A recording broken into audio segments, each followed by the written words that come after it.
కర్నూలు జిల్లా ఆదోని పట్టణంలోని రామజల చెరువు నందు కార్తీక మాసం సందర్భంగా జలహారతి నిర్వహించారు.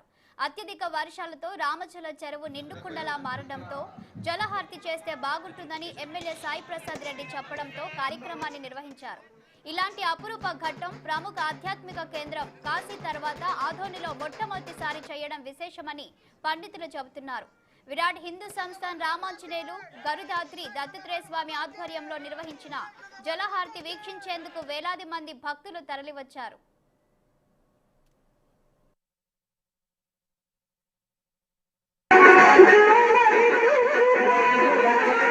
ఈరోజు జలహారతి కార్యక్రమం వచ్చినటువంటి ప్రతి ఒక్కరు కూడా నా హృదయపూర్వక ధన్యవాదాలు తెలియజేస్తా ఉన్నాను.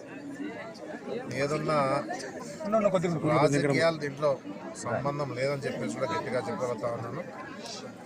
కొన్ని కారణాలు కొన్ని సంఘటనలు జరుగుతూ ఉన్నాయి కాబట్టి ఇక్కడ మంచి జరగాలనే ఉద్దేశంతోనే ఈ కార్యక్రమాలు చేపట్టినామని చెప్పేసి కూడా నేను చెప్పడం జరుగుతూ ఉంది. ఎందుకంటే చాలామంది దీంట్లోన ఈతలాడికి వచ్చి ఈదేదానికి వచ్చి చాలా మంది చనిపోవడం జరిగింది. ఎందుకంటే ఇది మూడోసారి పొంగిన తర్వాత కూడా ఆ సంఘటన జరిగింది ఇక్కడ.